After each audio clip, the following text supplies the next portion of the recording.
Bisa Pak Joko, silakan Pak Joko. Baik. Assalamualaikum warahmatullahi wabarakatuh. Waalaikumsalam.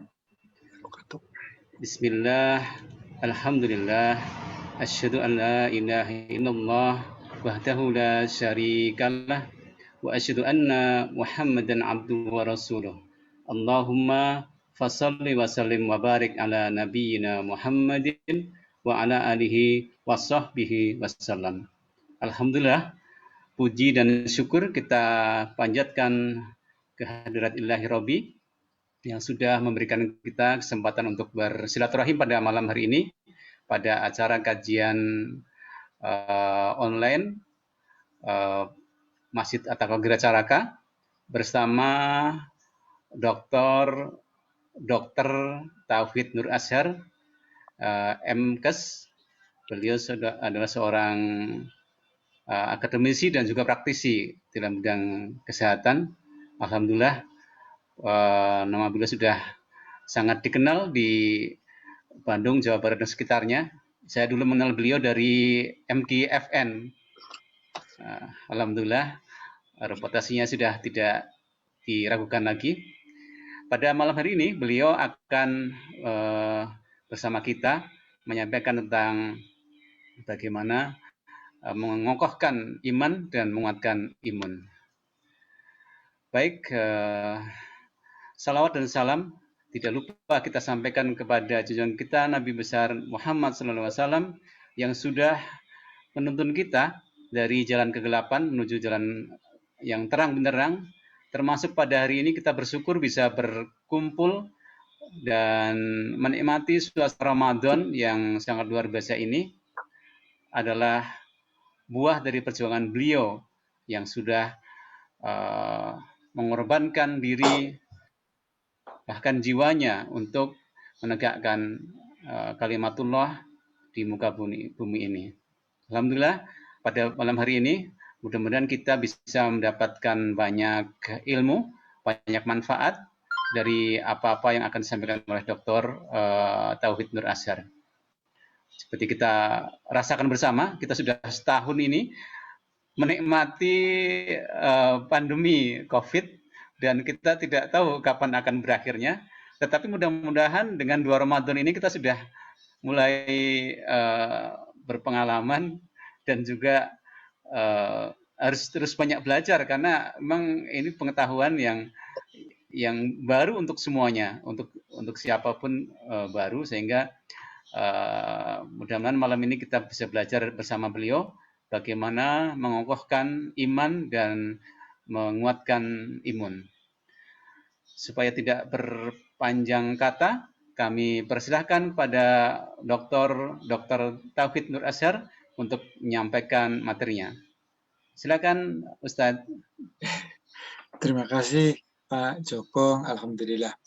Auzubillahi minasyaitonirrajim. Bismillahirrahmanirrahim.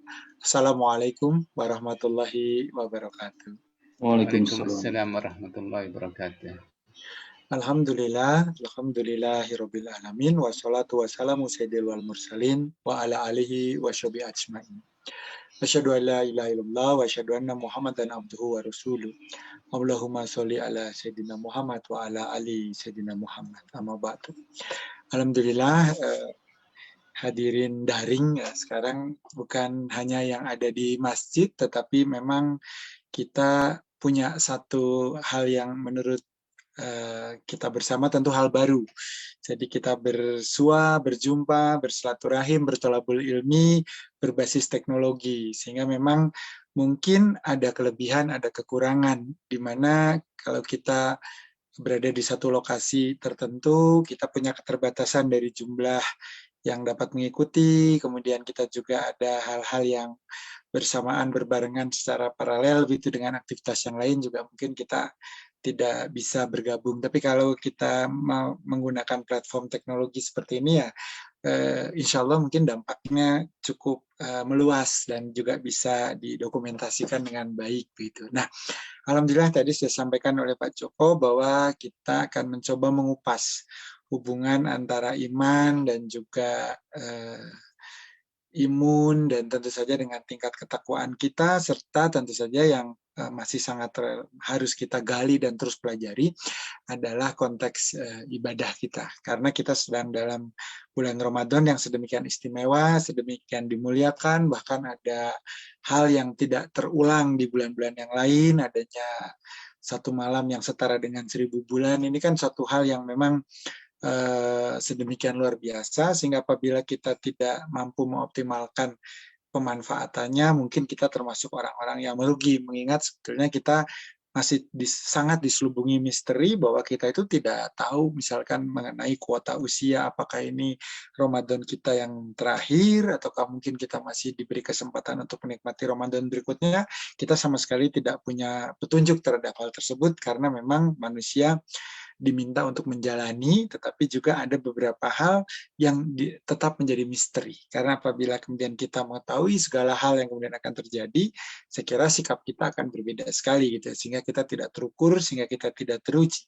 Baik, maka mungkin saya akan mulai dari konsep saum sebagai pintu masuk, atau juga mungkin nanti saya masuk juga lewat sholat. Kadang orang bertanya, gitu, katanya manusia itu sudah diciptakan proporsional, sudah diciptakan sempurna, gitu ya. Bahkan seorang Rasul seperti baginda Nabi Muhammad itu begitu dicintai, tetapi dicintainya oleh Allah lagi, Zat yang maha menggenggam setiap hati, maha menggenggam setiap kejadian di alam semesta, dan telah merencanakan, kemudian menciptakan, dan kemudian mengembalikan kita, gitu ya, dalam keadaan-keadaan sebagaimana yang telah ditetapkan oleh Allah Subhanahu wa taala. Tetapi misalkan di dalam perjalanannya kan Nabi Muhammad juga mengalami pasang surut, dinamika, serta diuji dengan beberapa peristiwa, gitu ya. Bahkan kalau kita lihat pada saat mengalami satu pertempuran di Jabal Uhud, itu diuji sedemikian luar biasa oleh Allah, bahkan salah seorang pelindung beliau, paman dan juga seorang sahabat, gitu ya, Hamzah bin Abdul Muthalib, pada saat itu syahid, gitu, dan itu membuat Rasul pun sangat bersedih. Artinya sebagai representasi seorang manusia, Rasul pun sama dengan kita mengalami ujian-ujian, gitu ya. Tentu saja untuk apa?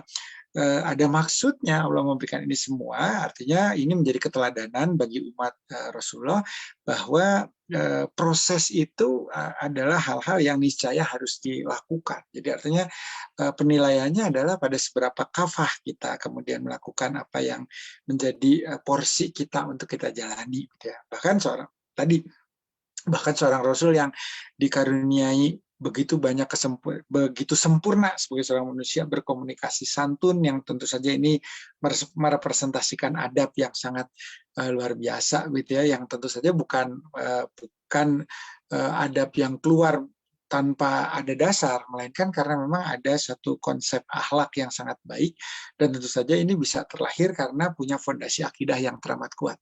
Itu saja ketika mengkomunikasikan apa yang menjadi kebenaran, itu kan dihujat, dinista, dihina, bahkan dianiaya, gitu ya, seperti ketika ada peristiwa di kota Mekah sendiri, itu yang merupakan kampung halaman beliau.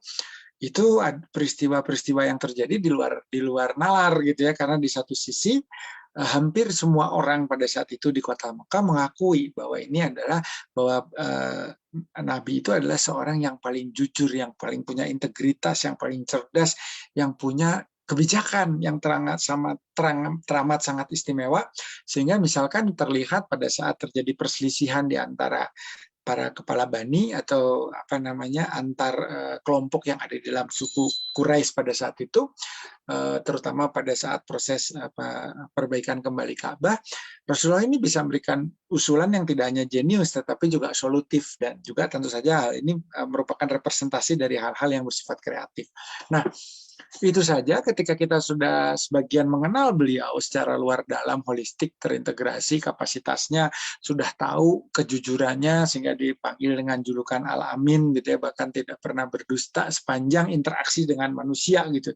Di situ itu pun, gitu ya, karena ternyata bertolak belakang atau barangkali tidak sejalan dengan apa yang menjadi nilai inti, gitu ya, apa yang sudah selama ini diyakini, dan manusia itu memang untuk berubah itu memerlukan satu niat yang luar biasa disertai dengan eksploitasi bukan hanya sekedar nilainya, tetapi juga tenaganya, memerlukan effort yang sangat besar gitu ketika ingin melakukan sebuah perubahan.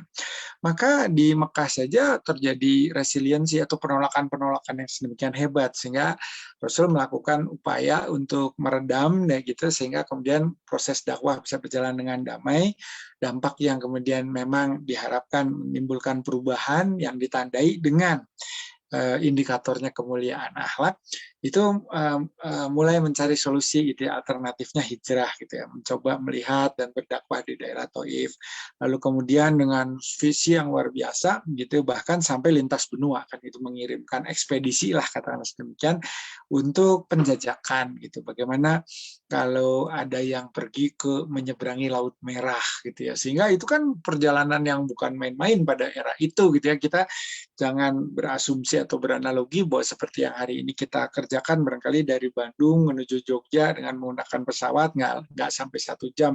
Padahal kalau ditempuh jalan darat dengan menggunakan kendaraan berupa hewan seperti unta atau kuda, misalkan di zaman-zaman terdahulu, ya mungkin bisa 1-2 bulan, bahkan 3 bulan. Kalau banyak persinggahan. Nah ini secara visioner begitu Rasul sudah memikirkan gitu apa yang harus dilakukan, berkomunikasi, membangun yang namanya kerjasama yang kemudian bisa menjadi media untuk menimbulkan pencerahan dan lain sebagainya. Nah ini kalau kita boleh melihat bahwa sebenarnya kalau Allah ingin memberikan privilege atau kemudahan, tentu Allah bisa melakukan seketika gitu ya, bahwa orang itu hatinya kemudian berubah lalu menerima ajaran Rasulullah itu hanya dalam sepersekian detik.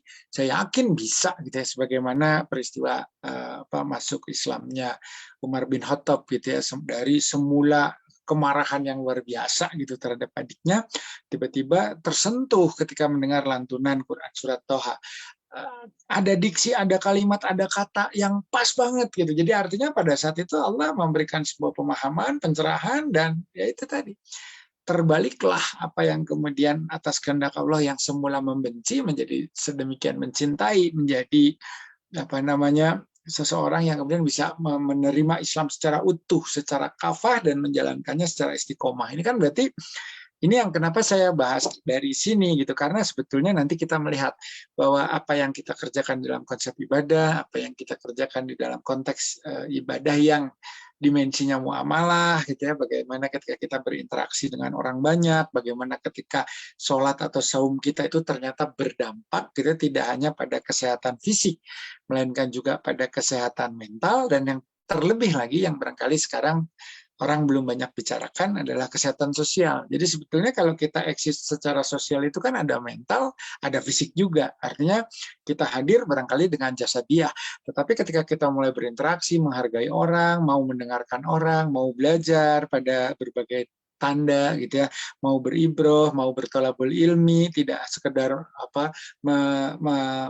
melontarkan hal-hal yang kemudian bersifat egosentris, jadi ingin didengar tetapi tidak mau mendengar gitu ya. Nah ini yang terjadi.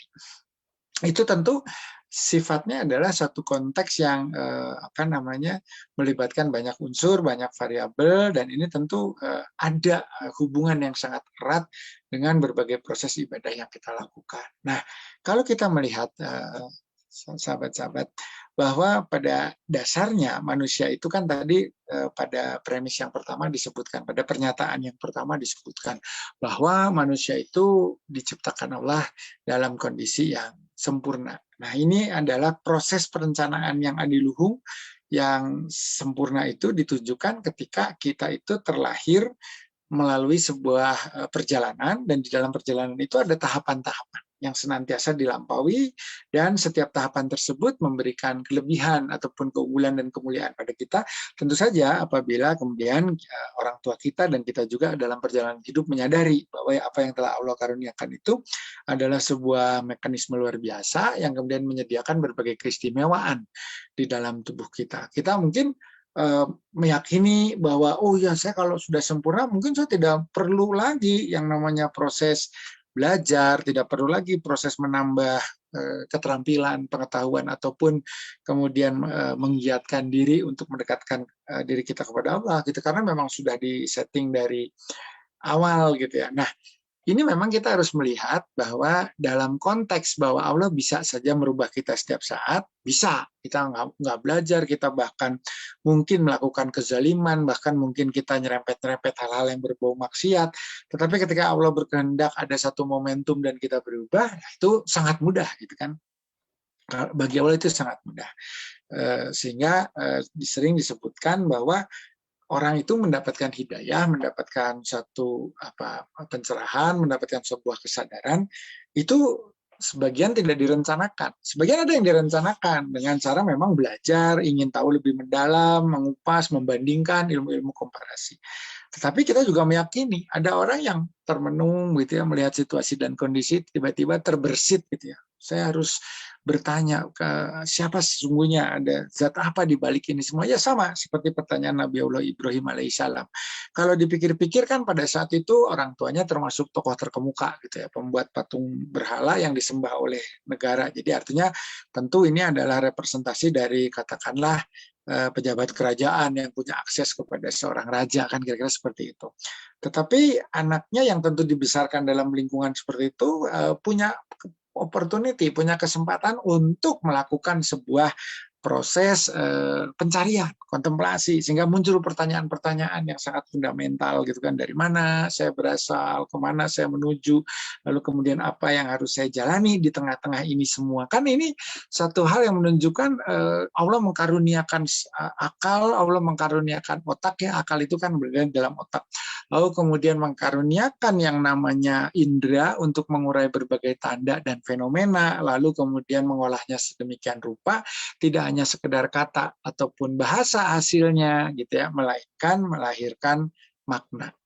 Nah, ini proses untuk sampai menjadi makna bagi seorang nabi selevel Ibrahim alaihissalam gitu ya, itu saja perlu waktu gitu ya, perlu perjuangan, perlu pengorbanan, bahkan perlu diuji keyakinannya gitu. Dengan apa? Misalkan mendapatkan tentangan, kemudian dihukum dan lain sebagainya ya, bahkan dihukum bakar dan sebagainya. Tapi ada juga orang-orang yang barangkali dalam perjalanan hidupnya itu nggak kepikiran ya untuk melakukan sebuah perubahan secara di luar, di atas sadarnya, yang controlled mind-nya, dia merasa udah saya akan berbahagia dengan kondisi saya saat ini, yang penting saya bisa makan yang enak, kemudian bisa menikmati, sehingga bagian-bagian hedon dari dirinya itu seolah menjadi kendali gitu ya.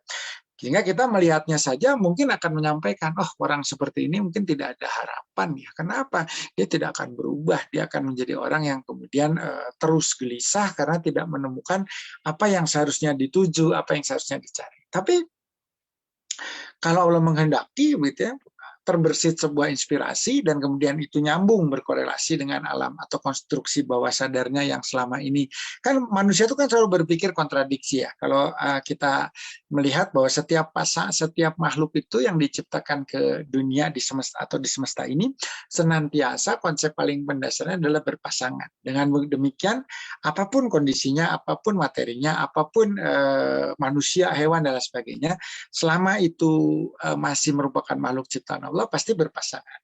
Jadi ada sisi lainnya, dan itu kemudian menghadirkan hal-hal yang selama ini kita kenal. Jadi kalau kita misalnya mengatakan panas, itu karena ada dingin absolut gitu. Jadi artinya ketika kita bilang, oh iya 30 derajat ini hangat, 50 derajat mulai panas, 100 derajat itu mendidih. Kenapa? Karena kita bisa melihat bahwa pada suhu minus gitu ya, ada hal-hal yang bertolak belakang. Artinya apa?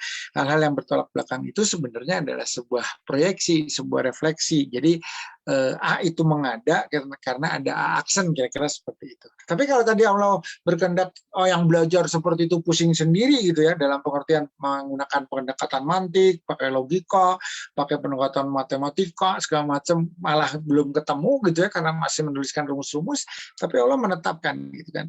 Ya seseorang ini tiba-tiba ada satu momentum, ada satu hal yang tersentuh gitu di dalam pemikirannya, lalu kemudian muncul yang namanya rangkaian satu persepsi yang bersifat imagery gitu, ada citra gitu yang seolah-olah kemudian membuka satu pemahaman gitu. Oh ya Allah, selama ini saya tuh kemana aja, apa yang saya cari sebetulnya itu ada pada diri saya sendiri gitu. Nah, ada dalam kehidupan keseharian ini senantiasa bisa kita jumpai. Nah, ini makanya menjadi satu hal yang teramat penting. Bagaimana kita menemukan momentum-momentum seperti itu agar kemudian kita senantiasa menjadi pribadi yang insya Allah tanpa kita bukan tanpa kita sadari, tetapi tanpa kita rencanakan, tanpa kita program aneh-aneh, setiap detiknya ini bisa mensyukuri waktu yang telah dikaruniakan oleh Allah Subhanahu Wa Taala, sekaligus kita tanpa kita sadari sudah sedang meningkatkan kualitas keimanan kita, kualitas ketakwaan kita, gitu ya. Karena kita ketahui sebagaimana ibadah saum saja kan, itu addressnya jelas gitu ya, ayyuhallazina amanu kutiba alaikumusiyam kama kutiba alal ladzina min qablikum la'alakum tattaqun. La'alakum tattaqun ini kan inna akramakum indallahi atqakum gitu ya, dan kemudian menjadi bagian dari sebuah proses di mana kedekatan kita terukur dengan kemampuan kita untuk mencerna apa yang telah Allah karuniakan sebagai bagian dari tanda, dan kemudian harusnya kita bisa merasakan itu sebagai cinta yang penuh dengan makna gitu. Jadi kadang kita sering melihat bahwa ada orang yang ketika menghadapi suatu kondisi gitu sulit gitu untuk mensyukuri dan bahkan lebih cenderung untuk melakukan keluh kesah. Padahal keluh kesah itu adalah akumulasi dari emosi yang mengkonstruksi kemampuan mendemolisi diri. Apa itu namanya? Merusak gitu ya, merusak. Kenapa? Karena kan sifatnya akumulatif gitu ya. Kita kecewa itu pasti kemudian naik gitu.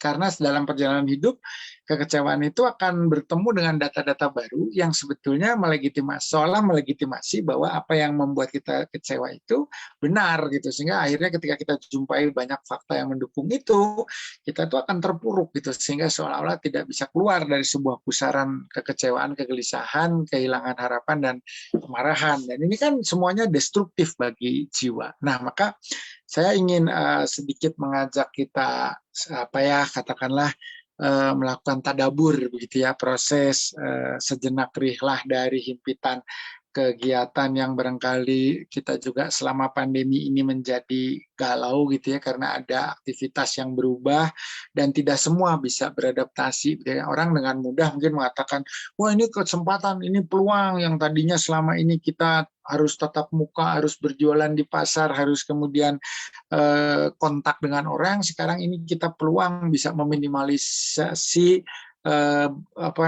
sumber daya, kita bisa tidak harus bepergian, tidak harus menggunakan fasilitas transportasi yang notabene itu kemudian akan menghasilkan penghematan gitu. Tetapi orang bingung gitu ya, ada orang teman-teman, sahabat-sahabat, saudara kita yang mungkin pola bekerjanya, pola berinteraksi berwira swastanya itu memerlukan satu hal yang bersifat interaksi langsung gitu. Lalu orang mungkin diberikan solusi begitu, ya sudah ini saja, nanti kan daring bisa gitu. Malah nanti tadi ketemu, biasanya satu hari cuma bisa ketemu berapa? 10. Wah, kalau daring undang aja semua sekalian. Bisa 100 orang yang ketemu dalam satu kurun waktu yang relatif lebih sempit. Nah, itu kita melupakan bahwa ada beberapa teman kita, beberapa sahabat atau saudara kita yang pada hakikatnya mungkin belum punya daya dukung untuk melakukan migrasi sepenuhnya ke hal-hal yang tadi yang serba digital, yang menggunakan daring dan sebagainya. Nah, maka kita harus bijak gitu melihat ini, bahwa ya tidak sama ketika orang mengatakan sekarang masanya peluang, di mana pada saat ini orang sudah meninggalkan sektor formal gitu ya, memang perusahaannya tidak dilanjutkan aktivitasnya dan sebagainya. Ayo kita rame-rame aja yuk katanya, kita bikin usaha gitu ya. Usaha apa? Oh ya udah online daring. Coba bayangin semua orang buat usaha, yang mau beli siapa gitu kan. Di circle saya saja, di lingkungan saya saja itu sahabat-sahabat itu untuk menambah pendapatan itu menjual beberapa produk gitu. Tapi yang beli kan teman-temannya sendiri, sementara temannya juga punya jualan. Jadi sebetulnya ini tidak sepenuhnya menjadi sirkular ekonomi ya, meskipun uangnya muter, tetapi berputar itu nilai transaksinya tidak memberikan peningkatan daya beli. Artinya ini tidak mensejahterakan, karena hanya dari kita untuk kita sebagai sebuah awal bagus, tetapi harus ada tindak lanjutnya gitu. Apakah dengan word of mouth bahwa adanya, oh iya saya pakai ini punya beliau dan bagus. Nah, ini kan ada impact ya di lingkungan kita sehingga bisa mendorong orang untuk, oh saya mau coba deh gitu ya. Nah, maka kita kan berpedoman dulu, punya patokan gitu ya, laqad khalaqnal insana fi ahsani taqwim. Pada hakikatnya manusia itu sudah diciptakan Allah secara terukur dan proporsional, lalu punya tugas paling fundamental gitu ya, sebagaimana ada di Quran surat Az-Zariyat misalkan disampaikan bahwa pada hakikatnya juga sama, manusia itu punya tidak hanya sekedar kelengkapan infrastruktur, tetapi punya tugas dan yang menjadi bagian dari misi ya. Kalau misi ini kan tentu saja menjadi bagian dari upaya kita mengkonstruksi jalan untuk mencapai visi tujuan. Nah, kalau dilihat dari tugasnya itu bagi sebagian dari kita, kalau belum baca kitab tafsirnya barangkali merasa senang, wah tugas kita ringan gitu, cuman satu kalimat aja gitu ya, bahwa tidak lain dan tidak bukan jin dan manusia itu diciptakan oleh Allah untuk beribadah. Artinya, oh ya kan kita udah sholat, kita udah saum, udah dong, itu aja dong berarti tugas kita kan gitu. Sehingga kalau kita lihat di sana seolah-olah ada simplifikasi, ada upaya untuk menyederhanakan apa yang sebetulnya tidak, ya memang sederhana bersahaja bagi yang melakukan dengan kafah, tetapi tentu tidak mudah bagi teman-teman kita, mungkin termasuk saya juga, ketika ada beberapa kegiatan ibadah yang kita rasa memerlukan tenaga, bisa mengurangi kenyamanan kita, karena kita nggak tahu sebetulnya apa yang bisa kita dapatkan dari proses beribadah tersebut. Nah, sehingga semestinya kita bisa mengupas lebih mendalam gitu kan dari ayat tersebut kan, wa ma khalaqtul jinna wal insa illa liya'budun. Kenapa kok jin dan manusia ini tugas utamanya adalah ibadah, lalu konteks ibadahnya seperti apa? Mungkin kalau kemudian kita melihat dari kajian fikih dan sebagainya, maka kita oh ya ibadah itu kan memang sangat luas konteksnya gitu, ada mahdoh, ada khairu mahdoh, ada yang tadi masuk di domain muamalah ketika kita berinteraksi dengan lingkungan dan orang-orang yang di sekitar kita, termasuk dengan alam, termasuk dengan yang namanya mungkin galaksi bintang yang hari ini kita belum bisa ke sana, tapi kenapa kita mempelajarinya gitu? Karena ini juga bagian dari amanah kita sebagai khalifah. Kan tugasnya jelas, wa ma arsalnaka illa rahmatan lil alamin. Sehingga dari dunia jasa trenik yang teramat kecil dan atau nanoteknologi yang sekarang itu barangnya ada tapi nggak kelihatan bentuknya gitu kira-kira ya, seperti ada mungkin dipergunakan di beberapa industri gitu, katanya oh nano coating gitu. Nano coating itu seperti apa gitu, karena kita juga tidak melihat gitu sebenarnya apa benda yang melapisi itu apa, kan kita tidak tahu. Nah, sama seperti kebingungan sebagian umat di era Nabi Sulaiman alaihissalam. Oh, bagaimana bisa memindahkan singgasana Ratu Balkis dari daerah yang sekarang kira-kira itu dekat dengan ibu kota Yaman atau Sana'a, yang artinya itu mungkin lebih dari 1.500 kilo untuk mencapai Al-Qadisiyah atau yang disebut dengan Yerusalem, tempat istana Nabi Sulaiman pada saat itu. Nggak mungkin lah secepat-cepatnya orang berlari, kuda atau yang punya tenaga besar ataupun mungkin teknologi tertentu yang pada saat itu merupakan bagian tidak terpisahkan, itu seolah tidak masuk akal gitu, bagaimana ini bisa gitu, padahal kita menempuh perjalanan itu berbulan-bulan tentu saja. Nah, ini orang pasti terkejut, wah, tapi di sini ujian keimanan, karena ada orang terkejut kemudian tidak percaya jadinya gitu, wah ya nggak mungkin lah, ini berarti sudah di luar akal sehat, saya mungkin nggak mengikuti lagi gitu ya. Hal seperti ini yang sebetulnya juga menjadi sebuah kewajaran ketika kita berbicara tentang mukjizat, ketika kita berbicara tentang kebesaran Allah, ketika kita berbicara tentang tanda dan fenomena, itu ada orang yang bisa menyerap, kemudian menjadikannya itu hal yang bermakna, yang kemudian melahirkan cinta, yang pada gilirannya bisa kita rasakan dalam bentuk kemuliaan karena akhlaknya baik, karena adabnya mulia gitu ya, adabnya santun gitu. Nah ini, maka saya ingin pelan-pelan kita akan kupas nih satu persatu. Pak Tauhid, tadi ada satu pernyataan gitu ya, bahwa ada orang-orang yang tadi nggak berusaha seperti kita tuh kan udah berusaha ya Pak ya, meskipun dengan susah payah, niatnya juga ke sana ke sini, padahal kita ngaji, dikasih tahu innama a'malu binniyat, segala sesuatu hal itu bergantung pada niat. Makanya kalau tadi disambungkan gitu ya, bahwa wa ma khalaqtul jinna wal insa illa liya'budun. Nah, bagaimana itu ibadah kemudian setiap aktivitas dalam kehidupan bisa jadi ibadah, kembalinya kepada niat gitu. Jadi ketika kita menolong orang karena pekerjaan kita mungkin pelayan publik gitu ya, misalnya saya polisi lalu lintas, nyebrangin orang dengan baik, mengatur lalu lintas, mengurai kemacetan tanpa imbalan gitu ya, padahal di tengah bulan Ramadan terik matahari amat menyengat, itu kalau sifatnya transaksional, kata Allah boleh, silakan berpikir bahwa memang dunia ini bisa kita jalani masih lama gitu, sehingga kita memang butuh kesejahteraan, kita butuh akses untuk mendapatkan makanan gitu ya, kita butuh bersenang gembira dan senang di dalam menjalani hidup agar sistem tubuh kita bisa optimal menjalankan fungsinya. Tetapi juga di sisi lain kita kan diingatkan bahwa dengan uncertainty atau ketidakpastian ini kita itu punya prinsip dasar itu kapanpun dimanapun bisa terjadi apapun, kira-kira seperti itu. Nah ini yang mungkin kita sama-sama tahu bahwa kullu nafsin za'iqatul maut gitu ya. Sehingga apapun itu mekanismenya dari yang besar sampai kecil kan, dari sampai tingkat zaroh gitu, sudah ada aturan mainnya gitu. Selain ada proses perencanaan, memberikan ruang untuk melakukan optimasi, tetapi ada misalkan persoalan waktu, ada takdirnya, nggak bisa melampaui itu. Itu sampai tempat yang paling kecil. Makanya saya sering bilang tuh sama mahasiswa, sel tubuh itu membelah, kenapa kemudian di usia 70-an, 60 lah, atau mungkin kita lah 50-an pun sudah mulai ada yang tidak bisa beregenerasi gitu ya, karena memang sudah ada jam biologisnya yang kemudian termaktub di dalam DNA namanya telomer. Kalau di masa-masa awal kita boros menggunakan, waktu itu sama gitu. Jadi artinya jatahnya ini 70 kali membelah gitu. Ya kita mau 70 kalinya dihabiskan di bawah usia 30 gitu. Bisa gitu ya. Kita forsir gitu ya. Kita beri zat-zat tertentu, kasih apa, berjemurnya berlebihan dan sebagainya. Segala sesuatu yang berlebih kan nggak baik gitu.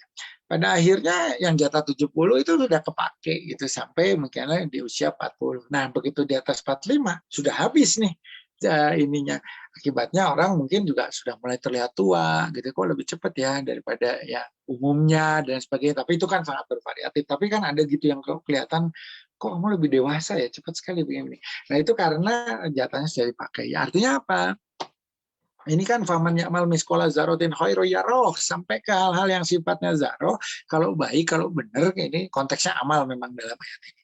Itu kelihatan gitu ya. Kalau nanti buruk, mau ditutupi, ditimbuni dan tidak diperlihatkan kepada publik, insya Allah ketahuan. Kan kira-kira begitu. Jadi artinya semua level ini di bawah kontrol Allah lah, kira-kira seperti itu. Jadi mau kemana, mau yang makro, yang gede, mau yang mikro, semua itu sudah ada ketetapan sekaligus kita diberi kesempatan untuk mengoptimalkan apa yang hendak kita jalankan sebagai pilihan. Nah, ini kan makanya nanti dihisab. Nah, nanti kegagalan kita mengelola pilihan ini sebetulnya yang pada akhirnya secara ilmu jiwa, secara psikiatri, menimbulkan harapan yang tidak terwujudkan. Akibatnya apa? Kalau akumulasi namanya frustasi, bisa saja orangnya menjadi depresi, lalu bagi yang benar-benar nggak kuat, nanti bisa pengen punya rasa bunuh diri gitu, dalam pengertian melarikan diri dari kenyataan yang sebenar-benarnya. Kan orang bunuh diri itu seperti itu, saya udah nggak punya harapan, saya tidak bisa menikmati kehidupan, apapun yang saya kerjakan itu menyiksa saya gitu. Saya itu manusia itu pada dasarnya kan ingin diapresiasi, kalau ngomong pengen didengar, kalau kemudian berkarya itu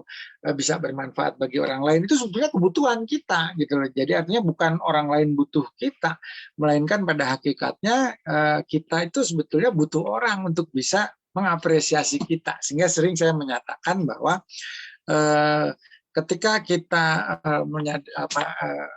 kan nggak ada ya yang namanya melakukan satu klaim gitu. Oh, saya itu orangnya baik, saya itu orangnya ramah, saya itu orang enggak. Tetapi kenapa seseorang punya kriteria gitu atau indikasi bahwa oh Bapak ini orangnya sangat tawadu ya, oh, Bapak ini orangnya ahli ibadah, Bapak ini orangnya kelihatan sekali bahwa punya tingkat kepedulian tinggi pada sesama. Karena apa? Karena pola interaksinya, karena apa yang dikerjakannya. Gitu. Sehingga artinya ketika dalam konteks muamalah orang itu dilihat bukan dari prestasi teori gitu loh, melainkan juga dari impact dari apa yang kemudian beliau lakukan gitu. Sehingga kata sabda baginda Rasul kan sampaikan khairun nas anfa'uhum linas. Jadi pada hakikatnya orang yang terbaik itu tentu yang bisa memberikan kontribusi gitu pada sesama. Nah ini yang sebetulnya juga, nah sehingga ketika kita punya definisi di dalam dunia gitu, oh ini orang ini peduli pada orang lain, itu kan bukan berkoar bahwa bukan menyampaikan, oh tuh saya tuh orang yang peduli, bukan, melainkan dari feedback yang terpantul dari apa yang ada di sekitar kita. Jadi dibuktikan oleh orang lain, bukan oleh kita. Itu namanya self claim kan jadinya. Nah, tetapi memang ada saja gitu momentum yang tadi saya ceritakan di depan kan,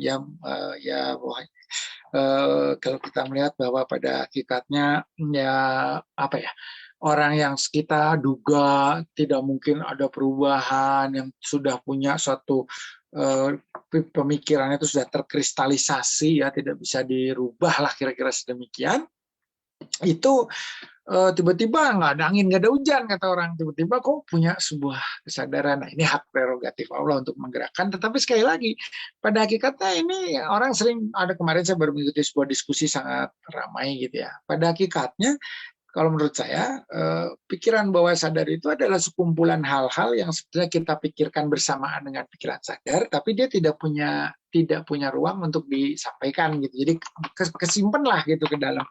Kita tuh cuma dengerin orang ngomong soal, katakanlah soal Semarang, dengar orang bilang ada lumpianya lah, orang bilang ada bandeng prestonya lah gitu. Sebenarnya kita nggak terlalu tahu gitu bahwa ada apa sih di Semarang, cuman dalam pembicaraan tuh kita hanya nimbrung sedikit-sedikit begitulah kira-kira.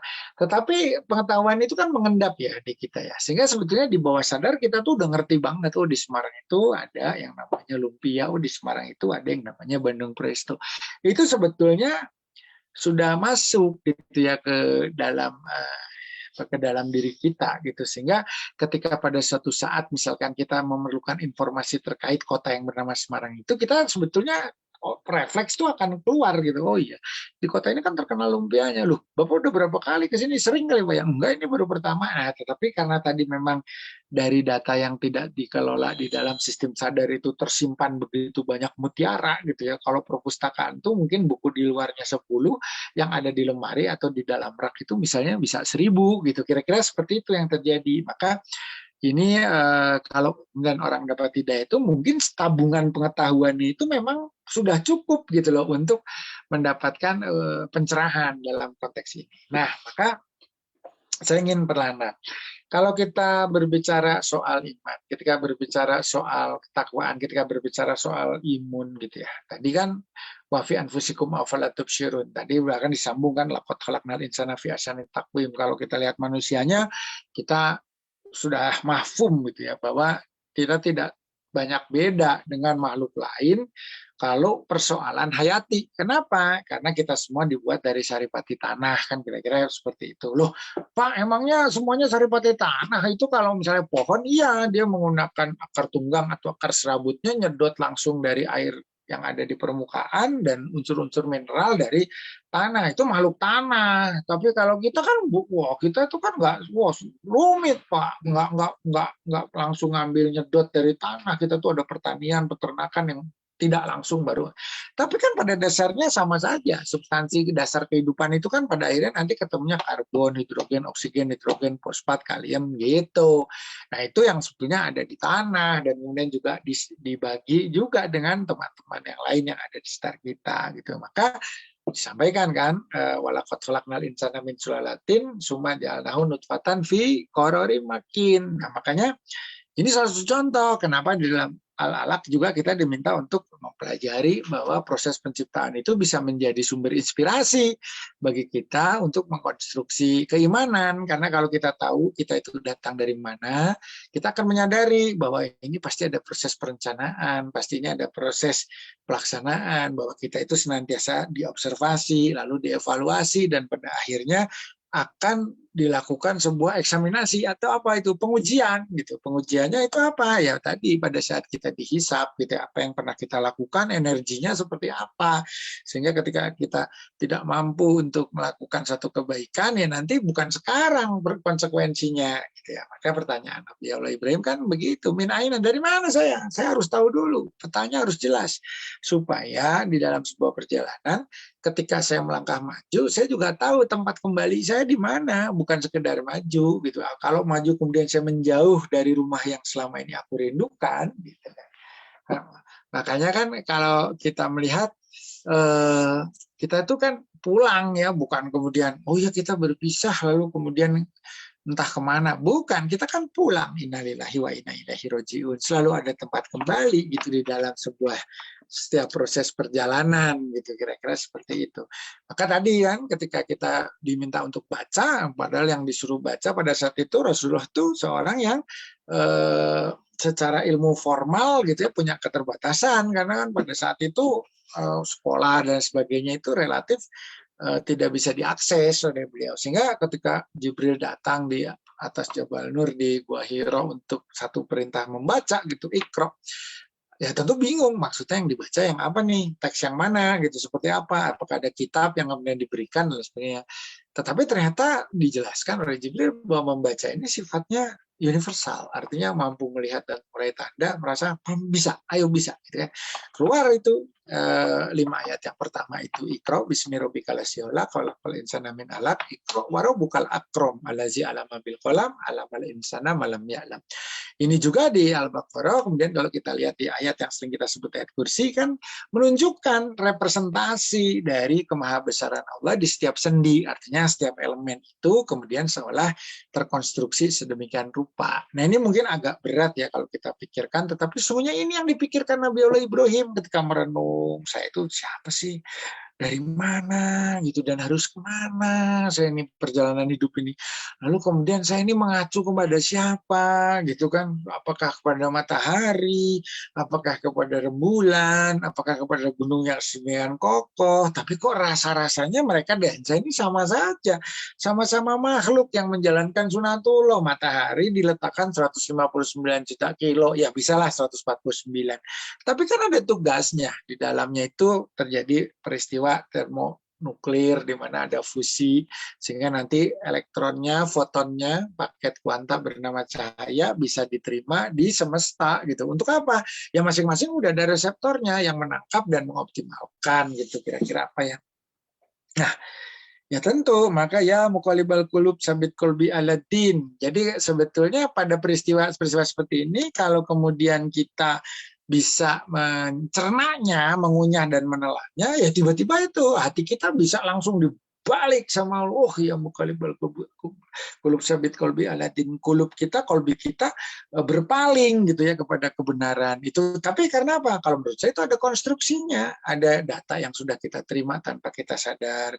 Kita udah rindu sebetulnya, tapi tidak terungkap dalam kata, apalagi dalam lagu gitu ya, sehingga seolah-olah rindu itu hanya ada di perbatasan mimpi lah, kira-kira seperti itu. Saya kok kayaknya hidup saya nggak tenang ya, yang selama ini saya jalani ini sepertinya tidak menghadirkan kedamaian. Padahal kemudian kita tahu salah satu indikator kesehatan psikologis yang ternyata erat kaitannya dengan spiritualitas, dengan kadar ketauhidan, keimanan dan ketakwaan, itu adalah ketenangan hati. Sehingga kalau kita sudah berbicara hati-hati yang tenang, itu berarti normal, artinya sudah ada di dalam keseimbangan itu yang namanya hormon otak itu, yang namanya neuropeptida, hormon otak, growth factor dan sebagainya, yang kerjanya itu di otak, misalkan dalam konteks neuroendokrinologi itu tarik menarik gitu ya, kira-kira ya, ada yang tadi senangnya hura-hura hedon gitu, namanya ventral tegmental area gitu, dan juga beberapa area lah di situ, tarik menarik gitu.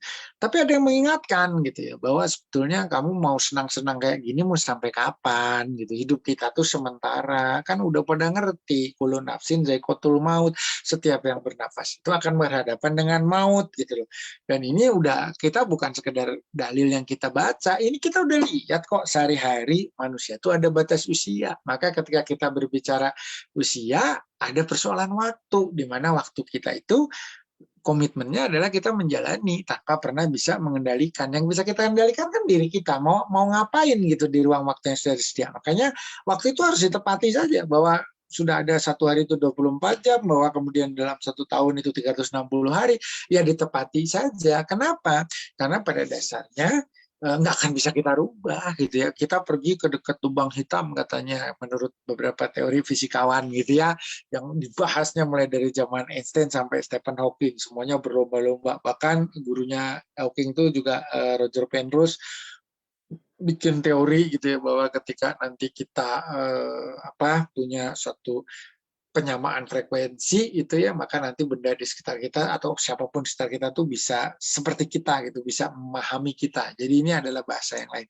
Tapi intinya yang tidak bisa ditakuti dalam hal ini adalah waktu gitu ya.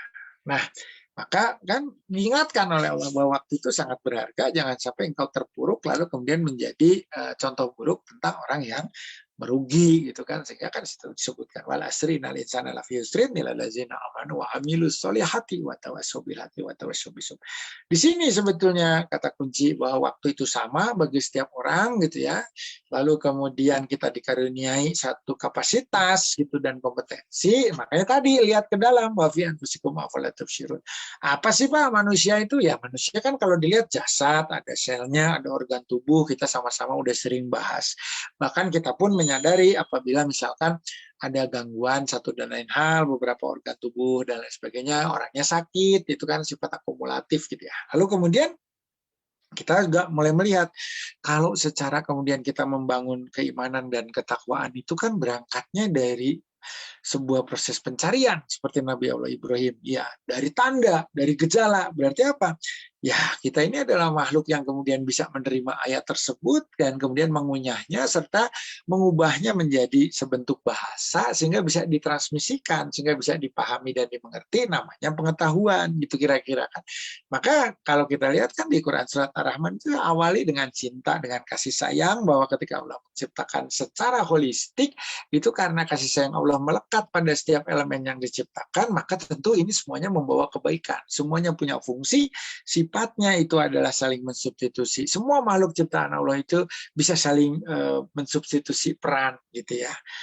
Angin ketemu kincir jadi listrik, nggak ada angin yang substitusi air misalkan. Matahari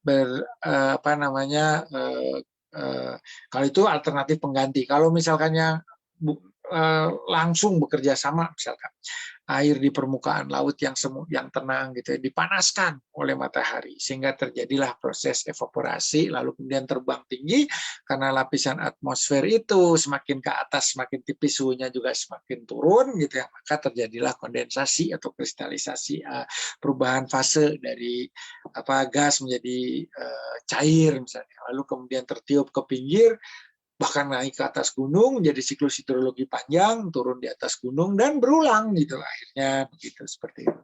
Nah ini kan kerjasama ya, ada anginnya yang kemudian diciptakan karena perbedaan tekanan secara buis balot, terus kemudian ada panas mataharinya yang tadi diceritakan, ada termonuklir, ada reaksi termonuklir di dalam perutnya gitu. Lalu kemudian tadi ada air di permukaan yang dengan pasrah, dengan kafah, dengan istiqomah mengatakan silakan cahaya matahari panaskan diriku, jadikan aku uap air, aku rela gitu ya, aku ikhlas karena memang itu tugasku gitu ya. Dan kenapa kamu nggak berada di lapisan air yang paling bawah gitu kan, masih ada lapisan-lapisan abizal yang sebelah dalam, atau barangkali lapisan yang cahayanya kalau dilihat dari cahaya masuk gitu ya sudah mulai gelap gitu kan, dingin, gelap. Nah, makanya ini teman-teman kan kita dikejutkan juga kemarin itu ada ya sampai hari ini kan masih ada proses pencarian yang intensif terhadap sebuah kapal selam gitu ya, KRI Nanggala 402. Ya kita doakan yang terbaik gitu ya. Itu bisa dibayangkan betapa kuatnya itu laut itu atau samudra itu ya, kita turun 10 sampai 20 meter kita dapat tekanan 1 atmosfer. Kita turun lagi 20 ke 30 meter tuh tekanannya sekitar 2 atmosfer.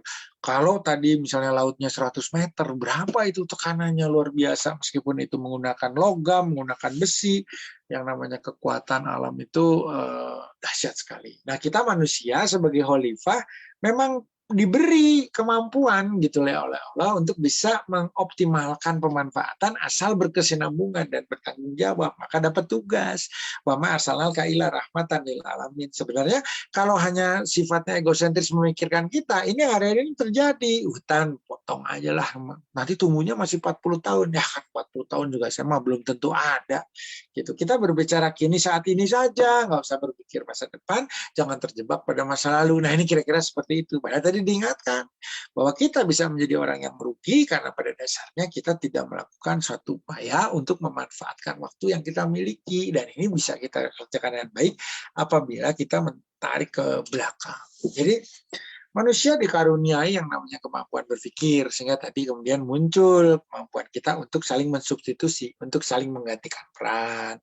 Lalu kemudian kita juga mendapatkan satu istilahnya kemampuan untuk mengkomunikasikan apa yang dipikirkan. Makanya ini yang harus ditata, yang harus dikelola, yang harus dijaga gitu ya, karena kita sudah menyampaikan sesuatu dan kemudian ternyata itu menyakitkan hati seseorang. Nah, itu tadi yang sudah bisa dikeluarkan dalam bentuk bahasa itu bisa dimaafkan, ya kan? Tetapi tidak bisa dilupakan karena udah terjadi di masa yang lalu dan kita nggak bisa balik ke masa itu gitu. Nah, ini maka kalau dilihat di sini bahwa pada hakikatnya manusia itu disempurnakan atau sudah punya suatu konsep yang sempurna karena gitu ya, karena manusia tersebut pada hakikatnya bisa berpikir, bisa merasa, dan kemudian bisa bertindak serta kemudian bisa melakukan kebaikan yang bersifat aktif. Ini yang seperti itu. Kenapa? Maka kita lihat kan diciptakannya semua itu dengan cinta ar-Rahman, alamal Quran, holakol insan, alamahul bayan. Baru kemudian kita berbicara tentang konsep manzilah benda-benda langit, benda-benda di alam semesta sampai kepada misalkan keseimbangan, mizannya gitu. Tapi kalau kita lihat di depan kan ar-Rahman, alamal Quran, holakol insan, diciptakan manusia itu setelah ada ayat-ayat Allah yang bisa dijabarkan dan kemudian bisa menjadi bagian dari proses pembelajaran, kira-kira seperti itu. Nah, disitulah maka ketika kita masuk gitu ya, bahwa bagaimana nih sekarang kita ingin membangun sebuah konsep gitu ya, bagaimana apa yang kita kerjakan itu semuanya bisa menguatkan iman. Bagaimana apa yang kita jalani, kita makan, kita belajar, kita melakukan aktivitas di rumah, itu kalau bisa tujuannya mengkonstruksi iman yang kokoh, kan kira seperti itu. Manusia tadi berpikir bagaimana, sahabat-sahabat gitu ya. Jadi manusia itu ketika dikaruniai oleh Allah yang namanya indera dan otak itu ada fungsi-fungsi utamanya gitu. Yang fungsi utamanya itu adalah, dan manusia itu kemudian menjadi cerdas tadi sehingga kemudian diangkat dari khalifah karena punya sifat apa? Punya sifat untuk mampu ya, untuk punya kemampuan dilebihkan dibandingkan yang lain gitu ya, dibandingkan ya saya nggak tahu sih, beberapa studi perbandingan menunjukkan ya beberapa spesies itu tidak bisa menyamai lah kemampuan manusia. Apa yang manusia bisa lakukan gitu dan kemudian tidak bisa dilakukan oleh yang lain gitu banyak. Pertama, ketika kita melihat gitu ya berbagai fenomena, mendengar, merasa, itu kita mampu membangun referensi. Jadi artinya kita data yang masuk itu kemudian diolah gitu sedemikian rupa sehingga menjadi informasi yang berguna. Lalu pada gilirannya informasi yang berguna ini akan menjadi pengetahuan. Karena apa? Dari pengalaman, dari data yang dikumpulkan gitu ya, kita punya konstruksinya, hubungan sebab akibat, dan kita bisa melihat, dan ini yang disebut orang teori gitu ya. Oh iya, kita bisa lihat bahwa kalau dulu tuh kita lihat ada peristiwa ini, akhirnya seperti ini. Kalau ini seperti ini. Akhirnya jadi formulasi, gitu ya, jadi satu rumusan gitu kurang lebih. Nah, maka jadi apa yang dilihat, dirasakan gitu, makanya dihisap semua gitu, apa yang dilihat, didengar, dirasakan itu dihisap semua. Karena nanti apa? Harus bertanggungjawabkan. Yang saya dilihat itu dipakai apa gitu. Nah, masuk pada fase kedua, tidak hanya sekedar membangun referensi, tetapi juga membangun memori. Jadi kita punya pengetahuan sekaligus kita jadi punya daya ingat. Nah, sehingga ketika ada orang misalkan melihat menjalani sebuah kondisi di mana dia udah pernah mengalami hal seperti ini, maka dia pun insya Allah akan punya satu kemampuan, sudah punya pengetahuan untuk melakukan apa yang harus dia lakukan gitu. Sama ketika dulu mungkin ya di generasi manusia yang lebih senior dari kita, para sepuh kita lah gitu ya, karuhun kita gitu misalnya, berburu makanan, kemudian mengambil bahan pokok gitu ya, tanaman-tanaman gitu. Makin lama kan makin habis, berburunya makin jauh. Pas saya lagi dengan kelompok yang lain gitu ya. Kita mulai berpikir, nih bagaimana caranya sekarang pergi mencari makanan 3 hari, pulang lagi 3 hari, 6 hari kita nyentuh cari makanan. Nah, di rumah seperti apa? Di situ manusia, karena tadi manusia punya kemampuan membangun referensi gitu ya, bukan referensi, kemampuan membangun referensi atau hasil belajar ataupun rujukan, ngelihat oh yang daunnya kayak gini bisa menghasilkan biji seperti ini yang biji ini yang bisa kita makan, ini yang kelak kemudian hari namanya Oryza sativa alias padi, misalkan demikian. Lalu dibudidayakan, artinya kemudian oh ya udah ini kita pisahkan saja, insya Allah ini bisa. Nanti gimana tuh kalau di alam tuh hidupnya dekat air apa jauh dari air? Dekat air, ya sudah airnya kita belokkan, irigasi lahir gitu ya. Lalu kemudian ini nanti gimana, kita udah gede-gede nih, tapi nanti orang lewat kan nggak tahu itu punya kita gitu. Nah ini mulai kemudian diberi pagar, diberi batas, sehingga kemudian manusia itu membangun haknya gitu. Oh ini jangan, ini punya saya usaha di sini, saya ini bikin untuk keluarga, kalau kamu mau minta boleh, tapi ya proporsinya jangan besar, kira-kira seperti itu, seberapa yang berkeadilan bagi kami, misalnya seperti itu. Nah, kondisi ini sebetulnya bisa terlahir karena tadi kita dikaruniai kemampuan berpikir tajam yang termaktub di dalam konsep Iqra gitu ya. Lalu kemudian yang kedua, kita itu juga punya preferensi, kecenderungan. Nah, ini yang sebetulnya membuat hati kita gelisah gitu. Kenapa? Karena kita punya mata, punya pendengaran, punya penglihatan alias punya indera, dan kemudian bisa menentukan bahwa ini adalah kenikmatan ataupun kesengsaraan. Karena manusia terpolarisasi seperti itu, kata Mila. Ada senangnya mengejar-ngejar kesenangan, tetapi kemudian menghindari yang namanya kesulitan. Maka proses ibadah itu kita selalu mencari dulu bonusnya apa, kan kayak anak-anak. Kalau sholat itu nanti dapatnya apa? Kalau puasa 30 hari itu per harinya saya dapat berapa? Kalau sampai beduk kan gitu. Sehingga transaksional nih pikirannya. Ya untuk stimulus tidak apa-apa sih, sah-sah saja. Karena memang tapi hati-hati jangan sampai nanti ini mendistorsikan niat gitu kan. Kan akhirnya kembalinya kan nama malu gini ya, ini niatnya mau dapat hadiah atau mau berpuasa tapi juga dapat hadiah. Loh kok dapat hadiah juga Kang? Ya kan dapat hadiah dari Allah Subhanahu wa taala berupa satu hal yang tidak kita duga gitu ya, karena nanti persoalannya di akhirat. Nah ini, maka kalau kita lihat di sini kita akan punya kecenderungan karena udah tahu yang enak dan tahu mana yang tidak enak dari referensi yang ada memorinya itu gitu ya. Ini bukan sekedar belajar, bukan sekedar sistem cerdas, tetapi pada akhirnya kecenderungan kita ditentukan dari sana toh gitu. Jadi artinya ketika kita sudah pernah jalan-jalan, makan enak dan sebagainya, kemudian kalau ditanya gitu ya, kalau makan pengen di mana, ya jadi punya preferensi, punya kecenderungan gitu. Oh iya, saya pengen itu karena udah ngicipin enak gitu. Dan pada akhirnya manusia itu ambang batasnya naik terus. Nah ini yang kemudian kita dengan saum ini kita sedang berusaha redam. Jadi kalau misalnya makan martabak tuh ya, martabak keju susu, kan enak tuh. Tapi kalau dia pesan lagi, kita pesan lagi besok gitu. Rasanya kan sama sebenarnya, tapi bagi kita kan pengalamannya jadi nggak berbeda gitu. Padahal pengalaman kita tuh pengennya bertambah manusia tuh. Jadi, loh, udah nggak bisa nih saya martabak ini nih. Oh, udah B aja ini. Saya harus cari yang lain, yang lebih mahal dan lebih jauh dan lebih mewah, porsinya lebih gede dan sebagainya. Padahal kalau dipikir, martabak itu sama gitu. Tapi kenapa pertama kali kita nikmati, kita bisa mensyukuri, kali kedua bahkan tidak puas gitu. Karena kita sudah meningkatkan preferensi kita. Saraf kita tuh nggak akan respon kalau tidak lebih tinggi dari yang kemarin.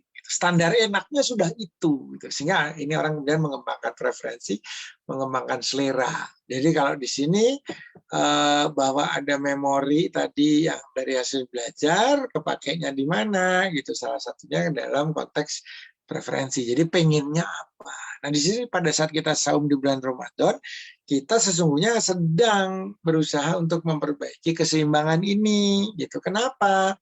Karena kan kalau kita saum tadi menahan tidak hanya sekedar makannya saja, tetapi sebetulnya kita sedang melatih logika bahwa kita nggak makan selama 12 jam, 13 jam, atau bahkan di Eropa mungkin 18 jam, 20 jam, ini bukan menyiksa. Ini adalah satu perjalanan logika yang luar biasa, bahwa saya nggak makan selama 15 jam itu ternyata saya nggak apa-apa. Kenapa? Karena sel tubuh saya masih bisa melakukan substitusi, masih bisa saling melengkapi, komplementasi, dan juga kemudian saling memperkaya fungsi alias augmentasi. Dan itu yang terjadi pada diri kita. Artinya kita ini ketika hadir itu kan juga pasti sifatnya substitutif. Wah, mencari apa yang bisa saya bantu. Lalu kemudian komplementasi. Yang belum ada, apa ya Mas di sini? Saya mungkin bisa memenuhi itu. Lalu kemudian augmentasi. Ketika kita sudah bergabung dan berjamaah, ini menjadi sebuah hal yang sudah sangat kaya. Nah, maka manusia itu setelah itu ada fase eksekusi. Fase eksekusi ini yang tadi nama malubinia sampai sini. Tapi ketika sudah masuk eksekusi, disinilah mulai masuk baik dari memori, preferensi, itu sama-sama memberikan proposal. Ikuti saya, ikuti saya. Ini cari yang enak, jangan yang tidak enak, gitu kan kira-kira ya. Lalu kemudian pengetahuan itu mencari datanya. Yang enak itu mana, yang tidak enak itu seperti apa. Diberikan pada kita. Hindari yang tidak enak. Ya mulai itu nggak enak. Jam 1 kok disuruh bangun dingin-dingin. Bandung itu sekarang kalau malam 18 derajat kok disuruh bangun jam 1. Ngapain? Wah, di situ bergejolak. Keluar hormonnya, cemas, kortisol, adrenalin, wah, gelisah. Wah, iya, nggak bener ini. Apa? Terus kemudian bisa menjanjikan apa kalau saya qiyamul lail? Meskipun itu sunnah muakkad yang memang derajatnya mendekati wajib, katanya demikian. Tapi saya dapat apa? Ada nggak buktinya? Saya diberi notifikasi nggak lewat WA kalau sholat saya diterima? Lalu kemudian saya udah punya kapling di surga sekian meter. Kan nggak ada. Ini nggak pasti. Yang kalau tidur pasti enak. Ini allazi waswisu bisudurinas minal jinnati wanas. Masuk kan setannya di situ, masuk bisik-bisik dengan logika. Coba hitung-hitungan kan gini-gini nggak logis kayak gitu. Wah, ini masuk di situ, di tingkat itu. Maka kalau kita lihat bahwa di dalam pengambilan keputusan yang mengacu tadi kepada hasil belajar, memori itu, referensi itu kan hasil belajar. Kita hidup ini kan belajar terus gitu. Jadi nah dari situ kan muncul tadi preferensi, keinginan. Jadi ngerti, oh iya kalau pecel itu yang enak di sana. Kalau lotek madi dia, pami batagor, malidinya. Jadi punya referensi. Nah, sekarang mau apa? Biasanya kan senang batagor. Ya enggak tuh, hari ini mas saya pengen lotek, ganti variasi. Ini namanya preferensi. Ketika ada 2 tukang lotek gitu di dekat gerbang keluar, sama satu lagi di kompleks di jalan gang berapa gitu. Wow, saya mah di gang itu. Kenapa? Itu teh bumbunya mungkin gula merahnya, gula arennya kualitas bagus, manisnya nggak terlalu berlebih, tapi enak sekali, gurih, menimbulkan rasa umami. Yang di depan sih nggak kalah enak ya, tapi ya saya juga berpikir sanita higiene lah di sana, kebul kemana-mana gitu ya. Nah akhirnya dia punya dari hasil proses belajar itu menentukan gitu referensinya. Oh, jadi milihnya lotek yang di dalam karena pertimbangan rasionalnya A, B, C, D, F, G. Tapi ketika mau dieksekusi, ya ini nanti ada pertimbangan yang lebih kompleks, Pak. Kalau di otak manusia itu yang datang dari tubuh, yang datang dari luar digabung dulu keputusannya yang mana. Maka ada 3 hal. Tadi kan kalau yang di data itu ada 3 juga ya. Jadi memori atau referensi. Referensi kan apa ya, buku panduan lah gitu. Lalu kemudian ada yang bersifat preferensi. Nah ini emosi sebenarnya, mana yang diperturutkan gitu ya, karena ini adalah emosi. Lalu yang ketiga ini adalah kemudian kita sampai pada proses yang disebut eksekusi gitu. Nah eksekusi itu pengambilan keputusan. Maka ada kalau dalam segi ilmu psikologi itu pengambilan keputusan yang berdasarkan reward. Jadi ini namanya reward directed. Nah, reward directed itu orangnya cenderung lebih setiap mengambil keputusan itu melihat secara nyata gitu ya, imbalannya apa, konkretnya apa. Jadi kalau tidak ada hal yang konkret bisa memberikan keuntungan, menurut dia itu tidak memberikan keuntungan langsung, dia tidak mau mengambil eksekusinya gitu. Nggak memberikan keuntungan pada saya secara langsung gitu ya. Baik dari aspek tadi mensubstitusi apa kamu, mengkomplementasi apa, nggak jelas gitu ya, mau perkaya di mana. Nah, yang kedua, kemudian ada yang disebut dengan goal directed. Jadi berbicara tentang tujuan hidup. Jadi ini sudah value, nilai hidup. Jadi nilai hidup kita sebagai manusia itu apa? Oh, khairunas anfa'uhum linnas. Konsepnya sedekah itu apa? Bedanya dengan infak apa? Oh, sedekah itu segala sesuatu yang melekat kepada kita sebagai kepemilikan, kita serahkan sebagian. Sementara kalau infak itu anfaqo lebih kepada misalkan apa yang kita dapatkan di dalam pekerjaan, penghasilan gitu. Oh, jadi kalau sodako bisa senyum, bisa pengetahuan, banyak hal gitu ya. Bahkan ya hal yang sifat fisik ataupun yang bersifat pengetahuan yang tadi sifatnya mungkin lebih abstrak gitu ya, bisa itu kalau sodako. Mari. Nah, sodako itu ternyata apa? Membuka gerbang kesadaran. Di mana sebetulnya kita itu di memori udah tahu bahwa umur itu pasti ada batasnya, bahwa yang namanya harta benda tahta itu juga tidak akan pernah abadi, seperti kita juga tidak akan abadi gitu ya. Barang apapun yang ada di semesta ini melapuk gitu ya, akan menuju tua dan pada akhirnya juga akan kehilangan beberapa hal yang terkait dengan fungsi, dan itu sunatullahnya demikian. Nah itu, lalu kemudian kita melihat bahwa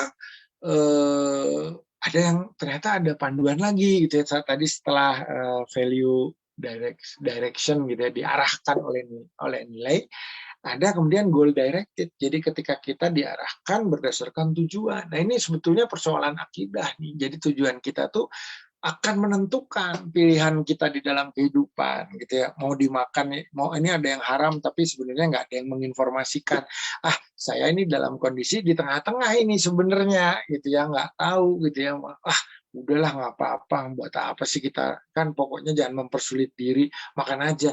Padahal sebetulnya kita punya potensi gitu ya untuk menghindari misalkan melakukan hal-hal yang tadi dilarang oleh Allah Subhanahu wa Ta'ala. Kira-kira seperti itu. Nah, dari sana kita melihat bahwa sodako itu ternyata mengingatkan otak kita gitu bahwa ternyata memang ketika kita memberikan sesuatu gitu ya, itu adalah kenapa kita kok bisa mengikhlaskan gitu ya, bisa memberikan rela, padahal itu kerja keras saya, atau misalkan saya perlu tenaga gitu untuk melakukan kebaikan itu. Tapi setelah kita tahu posisi kita di situ, soal dilatih terus menerusnya ya, semua yang melekat pada diri kita tuh tidak ada yang sebetulnya milik kita, itu kan nggak ada, semuanya sekedar titipan, semuanya sekedar amanah gitu. Sehingga ketika kita berbagi, kita menyadari milik kita tuh, dan itu kesadaran muncul. Itu namanya fase di mana ada nilai gitu ya, kemudian bisa menjadi sebuah hal yang diuji dan akhirnya diterima sebagai sebuah keyakinan gitu. Jadi saya itu hidup manusia menjadi khalifah, tugasnya wa arsalaka ila rahmatan lil alamin. Sementara saya ini sendiri tadi ya, boleh saya simpulkan dari depan, adalah makhluk yang disebutkan sempurna, laqad khalaqnal insana fi ahsani taqwim, ketika lahir, tetapi apa yang akan menjadi kesempurnaan di penghujung beda lagi, berdasarkan apa yang kita jalani, menyanyiakan waktu atau tidak. Tadi kita juga al-asr kan ya, wal asri innal insana ladzina amanu wa amilus solihati wa tawassaw bil haqqi wa tawassaw bis sabr. Lalu ada momentum gitu ya, di dalam perjalanan itu kita salah, tapi kemudian kita punya kesempatan untuk bertobat, melakukan revisi dan perbaikan diri. Nah ini bagaimana ini? Apakah kemudian nanti kita bisa menjadi insan yang lebih baik lagi dari yang kemarin? Makanya itu di dalam dalil disebutkan, kalau hari ini kita sama dengan kemarin, sebenarnya itu kita termasuk orang yang merugi gitu ya. Kalau hari ini lebih buruk dari kemarin, itu bahkan dalil itu disebutkan bahwa kita terkutuk. Kenapa? Udah diberi kesempatan gitu ya, dan waktu, kok bisa ya kita tuh tidak maju, atau artinya justru lebih buruk daripada apa yang sudah pernah kita lalui gitu. Nah ini kira-kira seperti ini. Nah Itu semua ada barangnya Bapak dan Ibu. Di dalam cara kita bekerja otak kita itu semua ada. Maka tadi saya ingin memperlihatkan gitu. Kalau tadi berbicaranya sepertinya, oh kok luas banget ya, semua serba dibahas gitu. Karena sebetulnya semua itu juga ada tanda-tanda gitu, dan itu semua adalah pengetahuan yang menjadi referensi. Lalu kemudian semakin kita bisa melihat hubungan-hubungan satu dan lain, sebab akibat, biasanya insya Allah keputusan kita itu bisa menjadi lebih bijak. Kita bisa menjadi jiwa yang tenang karena kita tidak merasa salah. Kita sudah, ya sudah kan, saya juga sudah mencoba, berusaha, ikhtiar maksimal, lalu mengakhiri dengan satu kata kunci, la haula wala quwata illa billahil aliyil azim. Itu serotoninnya naik. Tenang, ya sudah, ini semua adalah ketetapan Allah, qadarullahnya demikian. Saya manusia kecil, tidak berdaya, ini sudah mentok nih. Bahkan ketika kita berbicara konteks doa, itu pun kan ada kriteria gitu ya, Kak. Jawab syarat-syarat dan sebagainya supaya diijabah, makomnya juga makom istijabah dan sebagainya. Misalkan waktu-waktu yang seperti hari-hari ini kan, antara asar sampai maghrib, kemudian juga pada saat kita berada di suatu tempat, misalnya di Masjidil Haram di Mina dan sebagainya. Tetapi intinya sebetulnya adalah doa itu kan bisa langsung dijabah kontak gitu ya. Tapi kemudian bisa juga diberikan dalam bentuk yang berbeda gitu ya, atau waktu yang sedikit berbeda. Tapi ada juga yang nggak pernah dikabulkan gitu ya, karena ada beberapa hal kemudaratannya banyak atau akan disiapkan gitu untuk di akhirat. Nah, sehingga ketika kita sudah berdoa dan sudah mengucapkan la haula wala quwata illa billahil aliyil azim, kita nggak ada beban. Orang yang nggak ada beban ini yang tadi saya sebutkan, hormon tenangnya juga keluar gitu. Jadi artinya ketika kita bersodako, ketika kita kemudian menempatkan Allah itu di dalam setiap aspek kehidupan kita, ya kita ini akan keluar ciri gitu ya, menjadi orang yang senantiasa ingin belajar bersyukur. Jadi dalam kondisi apapun kita melihat bahwa ini cobaan, ini berat, tapi insya Allah pasti ada sesuatu dan lain hal. Sama lah seperti seorang kapten kapal itu ya, pinisi dari Tanjung Bira, dari Bulukumba, itu kan pelaut luar biasa katanya, kapalnya kapal kayu gitu ya, meskipun cukup besar, tapi kan kapal kayu. Kalau kita lihat di Selat Masalembu, di Laut Masalembu, perairan Masalembu, sampai ke Paparan Sahul di timur itu kan ombaknya kalau sudah kayak kemarin tuh Topan Seroja yang melanda itu berapa meter ombaknya, 12 meter Pak gitu ya. Maka ketika seorang nakoda dihempas, diterpa, dan kemudian mampu membangun konsep resilience, daya tahan, gitu ya, maka dia akan menjadi pribadi tangguh kan kira-kira. Ketika mendapatkan tekanan seperti itu lagi, wah sudah punya kapasitas untuk menghadapi gitu. Nah ini, maka kalau ada kesulitan, insya Allah senantiasa akan ada kebaikan yang mengikuti. Setidaknya kita mendapatkan suatu momentum untuk melakukan proses riadoh secara intensif ya, dilatih, di-drill gitu ya, sehingga nanti kita punya resiliensi yang kuat. Misalnya ini kalau berbicara tadi ya, apakah ada hubungannya dengan wabah? Ya iya, pasti hikmahnya tuh ada. Kita kan protokol kesehatan misalkan, kan bukan hanya buat kita jadi lebih berpikir tentang keluarga, tentang orang di sekitar kita, kepedulian kita pada sesama yang didorong gitu. Kalau mikir diri sendiri, mungkin bagi yang kalangan muda produktif tidak ada penyakit komorbid kan akan lebih berani gitu. Wah, saya mah tenang naon, orang mah di bawah 30, lalu kemudian tidak punya penyakit aneh-aneh, ginjal, jantung, liver, hati bagus. Nah, tenang naon orang kemana-mana ke pakai masker, oke tenang naon gitu kira-kira bagi mereka. Tapi justru ketika orang yang fit dan sebagainya ini punya pengertian, ya tapi ini mah bukan buat saya saja, ini juga barangkali untuk kontribusi nyata bagi orang tua saya nih yang sudah membesarkan saya dari kecil. Saya tidak mau membuat beliau mengalami kesulitan karena ulah saya. Masa saya sebagai anak yang didoakan selalu menjadi anak yang soleh ataupun soleha, pada dasarnya kemudian justru menjadi beban saya. Padahal doanya kan kita selalu panjatkan, Rabbana hab lana min azwajina wa dzurriyyatina qurrata a'yun waj'alna lil muttaqina imama, bahkan bisa jadi pemimpin gitu di kalangan orang-orang yang mukmin. Kan luar biasa. Nah, ini konstruksinya seperti itu. Nah, kelebihannya sahabat-sahabat, emang kita bisa berubah gitu. Kalau kita sodakoh yang semula orangnya sering berkeluh kesah, menggerutu, tiba-tiba bisa menjadi pribadi yang lembut. Ya tergantung, sekali aja mungkin tidak ya. Tapi sekali lagi, kalau tadi Allah berkehendak kan gitu ya, bahwa hatinya langsung dibolak-balikan gitu ya, bisa saja gitu. Nah, tetapi kalau kita mengikuti prosedur normal, Ini kan dilatih gitu. Kita kurban tiap tahun, kita bayar zakat infak sodako, zakat mal, zakat pertanian, instrumennya sudah ada, 8 asnaf sudah ditentukan. Kita boleh nanya, yang safar kayak gimana nih Pak? Safar naik pesawat itu kan orang kaya, masa dia berhak juga? Nah ini kan silakan berdebat, silakan tanyakan gitu ya pada ahlinya sehingga nanti mungkin ada fatwanya dan sebagainya. Karena ijtihad mah boleh saja dalam pengertian salah pun dapat pahala kok gitu ya, apalagi kalau benar, poinnya kan lipat dua. Dalam pengertian seperti ini kan kita nanya usaha gitu. Jadi ini saya punya ini, saya kebetulan dekat bandara, boleh nggak nih saya kasihkan kepada orang yang safar karena itu masuk gitu di dalam kriteria penerima, misalkan seperti itu.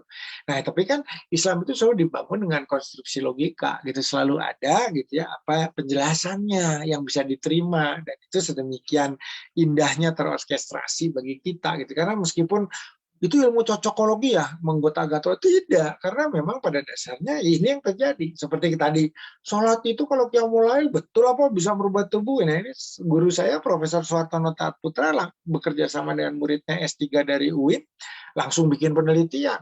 Lihat orangnya dengan protein yang namanya HSP10 itu heat shock protein. Jadi kalau orang itu tenang gitu, kalau orang itu qiyamul lail, kalau orang itu berzikir, kalau orang itu banyak istighfar, apa yang terjadi gitu kan? Ternyata zat-zat kimia tersebut juga menunjukkan sebagai indikator biologis, oh benar, orang yang tenang itu yang namanya kalau dari air liur itu alfa amilasenya terkendali, serotoninnya bagus, dopaminnya bagus, gamma aminobutyric acidnya bekerja dengan bagus sehingga orangnya tidak meledak-ledak tanpa alasan impulsif gitu ya, melainkan berpikir sistematik, menyampaikan dengan santun gitu, lalu kemudian membuat konstruksi penyelesaian bukan sekedar marah-marah tanpa menyajikan solusi kan gitu. Kalau marah-marah tapi nggak ada jalan keluar, buat apa? Yang dimarahin sakit hati, kemudian menjadi konflik berkepanjangan dan akhirnya membuat ya kita tergerus gitu ya, karena kita jadi ikutan ikut marah dan kontraproduktif. Nah ini maka ketika kita berbicara tentang konsep tersebut, kita pelan-pelan tuh sebetulnya bahwa oh iya sedekah tuh melatih kita ya supaya kita mengikhlaskan yang sebetulnya memang bukan milik kita. Artinya apa? Kita jadi sadar, oh iya naik tuh Pak, serotoninnya naik gitu. Ketika kita banyak istighfar, sudahlah ini memang ada hal-hal yang sedang kita sedang diuji nih oleh Allah. Ada orang marah-marah, saya nggak tahu penyebabnya. Ya sudahlah nggak apa-apa. Toh kalau kita ikut marah sama-sama nggak bisa menjelaskan gitu loh. Sana marah kita berkata, ih selesaikan dengan baik, bisa kok, bodoh banget sih pakai bentak-bentak. Nah tapi kalau kita ikut bentak-bentak kan kita juga sama bodohnya ya. Jadi akhirnya satu frekuensi begitu. Nah mengapa saya katakan ketika orang banyak berkeluh kesah itu kemudian mengakibatkan kualitas keimanan ketakwaan kita itu mengendur gitu ya. Karena pada dasarnya orang yang kemudian kufur nikmat ketika membicarakan masa lalu dengan kekecewaan gitu. Wah, seandainya saya nggak gini. Counterfactual thinking. Wah, kalau saya begini nanti saya akan begitu. Kalau saya ini kan orang yang nggak menerima qadarullah ya. Artinya ketika ada orang yang tidak bisa menerima satu keadaan, yang menjadi pertanyaan paling fundamental itu ketauhidan. Ya, Anda percaya nggak sih ada yang ngatur semua ini gitu loh? Kalau marah terus gitu seperti mempersalahkan, atau bahkan mungkin Anda nggak percaya kali ada yang udah yang ngatur semua ini. Kan Anda punya rencana udah detail tapi nggak kesampaian gitu ya. Maka ketika Rasul pertama kali hijrah ke kota Madinah, Yastrib waktu itu ya, orang kan berebut. Rasul ini mau tinggal di mana? Ini orang paling istimewa mulia, harusnya tempat saya lah gitu dan sebagainya. Tapi Rasul menyerahkan ya, kepada kuswah unta beliau itu untuk berhenti nanti di tempat orang yang kira-kira disitulah nanti Rasul akan tinggal.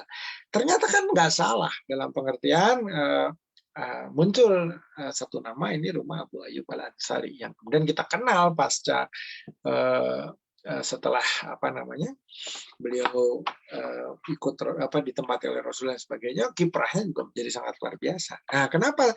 Ternyata hewan pun mengerti gitu, ada situasi yang kemudian menenangkan gitu. Kenapa? Karena kan orang tenang itu energinya berbeda gitu ya. Hormon yang dikeluarkan terutama sangat berbeda gitu. Sehingga kemudian ketika dipilih ke sana terbuka, oh ini seorang yang luar biasa mengurus ibu kandungnya yang sudah harus sepuh gitu dengan Nah ini artinya ketika kita tadi, kalau kembali ya, ketika kita bersedekah, ketika kita kemudian melakukan proses yang riadoh yang sulit, ya, yang mulai itu kan sulit gitu ya. Saum tuh hari-hari pertama aja ya, mungkin luar biasa gitu. Kita justru menahan hawa nafsu tuh begitu menjelang buka itu kan kayak balas dendam. Ada tukang gorengan dari depan kompleks sampai ke dalam itu ada 6 gerobak kan beli semua. Martabak, bala-bala, ya dan karena sudah merasa beli dan itu keluar uang, nggak mau rugi, udah kenyang banget dihabisin lah, rugi kemang. Tadi udah belanja 90.000, hampir 100.000, wah pok gitu kan. Nah ini yang kemudian mengakibatkan kita justru kehilangan kendali. Nah kalau dilihat tadi bahwa ketika kita bisa apa namanya ya istilahnya ya, mengimplementasikan nilai ibadah tersebut di dalam kehidupan kita keseharian, ini keluar pribadi-pribadi yang luar biasa yang bahkan Rasul aja belum ketemu udah bilang nanti ada yang naik haji tangannya putih tuh bekas kena kopak, kena kusta. Nah itu ternyata seorang pribadi Uwais Al-Qarni misalnya. Kemudian bagaimana nasihat Rasulullah pada Abdurrahman bin Auf, bagaimana apa namanya perlakuan dan sikap Rasulullah pada Sayyidina Umar misalnya, itu menunjukkan bahwa sebetulnya Rasul itu peka gitu, tahu betul apa yang harus ini yang apa yang terbaik bagi para sahabat-sahabatnya itu. Nah kalau itu dilaksanakan gitu, kita mengikuti gitu ya, bahwa apa yang sudah terjadi pada masa itu adalah pelajaran bagi kita. Oh ya ternyata ini loh nilai-nilai yang harus kita ikuti. Itu kalau kita tenang gitu tadi ya, bahwa itu pengetahuan juga makin bagus, makin masuk, makin tertata. Tapi kalau kita marah-marah, kita mengkufuri nikmat, ini coba bayangin, udah nggak kejadian, yang diharapkan tidak menjadi kenyataan, dan kita menyesali berkepanjangan. Sudah kehilangan gitu ya, udah nggak berhasil, nggak bisa, kita menyesalinya berkepanjangan, kan 2 kali. Double impact. Nah, double impact ini biasanya kemudian mengakibatkan kita tidak bisa berpikir jernih gitu, karena setiap hal itu kembali lagi, oh ya ini masalah yang ini kan saya tuh lagi mikirin ini, saya seharusnya dapat 5M, ternyata cuma dapat 5 juta gitu. 5M-nya berubah jadi 5 ember, embernya receh doang gitu. Waduh gitu kan. Jadi nah di situ kekecewaan ini yang akan menyiksa kita. Karena di kekecewaan itu kan terus mengeluarkan tadi yang saya ceritakan Bapak gitu. Jadi ada hormon tertentu yang keluar seiring dengan kita kecewa. Namanya kortisol, daya tahan tubuh juga ambrol, kita mudah sakit, makin kesel karena begitu namanya metabolisme mulai terganggu, pikiran juga jadi terganggu, makin kesel.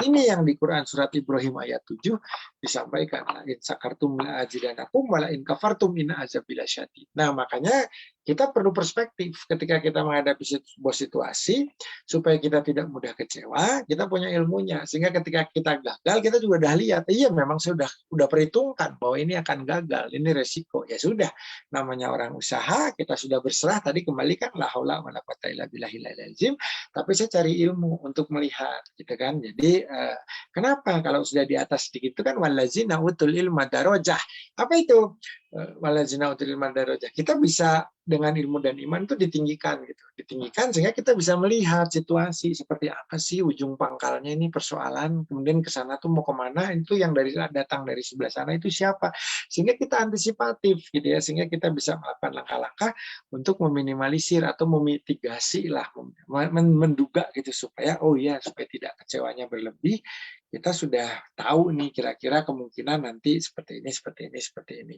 Sehingga oh ya ketika gagal, misalnya ada satu hal tidak berjalan, ya kan kita udah bicarakan nih di awal. Memang susah sih di daerah sini, kita menduga hujannya 3 bulan, ternyata 6 bulan. Yang kita kira akan subur, banjir malah. Nah ini kan hal-hal yang tentu saja mudah-mudahan gitu ya malam ini bisa membawa kita untuk sedikit memahami apa yang ingin saya garis bawahi, bahwa apa yang kita pikirkan, kita rasakan dan kita lakukan gitu pada dalam konteks misalkan tadi mencoba mengarahkan semua aktivitas dalam kehidupan kita sebagai bagian dari ibadah ya, untuk mematuhi perintah itu kan wa ma khalaqtul jinna wal insa illa liya'budun, untuk mematuhi perintah itu.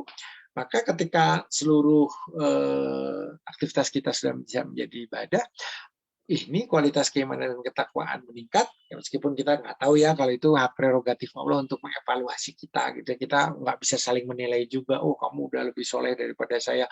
Ya tahu dari mana kalau namanya melihat ibadah yang bersifat ritual kan kita nggak pernah ngerti niatnya. Kenapa kok orang ini ya anggaplah kita berhusnuzon saja ya insya Allah menjadi motivasi. Misalnya ada yang sholat tepat waktu gitu ya berjamaah, wah dah ini memotivasi kita untuk bisa melakukan hal yang sama dan kalau bisa lebih baik. Tuh. Lalu kemudian terakhir saya kira barangkali nggak terasa ya ternyata udah malam juga. Udah pukul 10. Terus ini saya ingin mencoba gitu ya, artinya memperlihatkan bahwa tadi kalau kita misalkan menjalankan ibadah ya, tadi baik yang mahdoh maupun khairu mahdoh dan kemudian kita mau belajar, mau menerima gitu ya, mengembangkan sikap ikhlas, tidak terjebak di dalam proses kufur dengan kemudian melupakan berbagai rasa syukur terhadap nikmat yang telah diterima, melainkan kemudian hanya berkeluh kesah gitu ya, terjebak di dalam satu kondisi di mana kita tahu nggak akan merubah apapun gitu kira-kira itu, tapi terjebak sedih andai jika kalau, nah itu kata-katanya seperti itu. Nah pada akhirnya ini ada korelasi, jadi artinya hal-hal yang kemudian ada di dalam konteks ibadah, baik itu saum, baik itu sholat, baik itu kemudian membayar zakat, itu ternyata menghadirkannya bukan sekedar fisik gitu, tapi ketenangan dulu. Jadi oh iya kita tahu. Nah, apakah kemudian ke fisik? Alhamdulillah. Jadi artinya Allah itu kalau ngasih bonus nggak tanggung-tanggung gitu. Artinya secara ruhiyahnya dapet, akliyahnya dapet, jasadiahnya pun insya Allah dapet gitu. Kenapa? Karena tadi ketika kita tadi sudah tenang ya, tidak terburu-buru kan kata Allah dapat bonusnya luar biasa itu kan apa?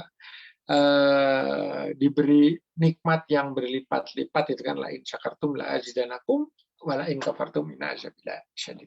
Tapi sebaliknya kalau kita berkeluh kesah dan sebagainya ya kita kehilangan momentum gitu. Artinya kita kembali di masa lalu, sementara hari ini itu nggak akan lama, besok sudah akan datang, dan ketika kita menyambut besok, tetap ngomongnya masa lalu gitu. Jadi artinya waduh, ini tidak memberikan kontribusi apapun gitu bagi diri kita dan juga bagi orang yang ada di sekitar kita. Nah, kalau dilihat di sini kriterianya apa sebetulnya untuk mencapai satu ketenangan, kondisi yang kita menjadi harapan kita semua kan sudah jelas ya, ayat Tuhan nafsul mutmainah irji ila rabbiki radiyatan mardiyah watkuli fi ibadi watkuli janati. Dalam pengertian ini artinya ada jiwa-jiwa yang masuk dalam kategori mutmainah yang tenang, ini akan punya privilege, akan punya tempat khusus. Nah, bagaimana membangun ketenangan jiwa ini, ya, ketenangan kolbiah ini? Tentu saja tadi orang berzikir, ya, ala bizikrullahi tatmainul qulub, hati menjadi tenang. Karena apa? Zikirnya tuh tidak hanya sekedar lisannya, tetapi juga kemudian oh ini loh posisi saya sebagai manusia, harus bersyukur senantiasa.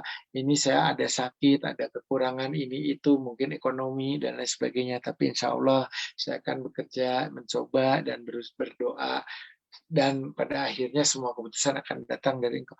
Itu kan akhirnya akan, ya kita lihatlah yang namanya Bilal bin Rabah itu ya, kalau kita jadi beliau mungkin gogorokan apa udah nggak jelas, tapi kan hanya mengatakan ahad, ahad, semua ini bersumber dari Allah dan pada akhirnya semua akan kembali kepada Allah. Qul huwallahu ahad, Allahu samad, lam yalid walam yulad walam yakul lahu kufuwan ahad. Nggak ada yang bisa menyamai dan kemudian mereproduksinya kan, diperanakan atau punya anak tuh nggak mungkin, kira-kira seperti itu. Nah ini sebetulnya esensinya. Maka kalau kita kafah saumnya, benar sholatnya, zakatnya juga ikhlas gitu ya, insya Allah ada perbaikan secara holistik gitu. Jadi artinya mulai dari fisiknya pasti insya Allah bagus, karena kalau jiwanya sudah tenang, hormonalnya tadi juga insya Allah ngikut. Pak, tapi ada yang orang ahli ibadah sakit-sakitan juga, berarti teori Bapak salah.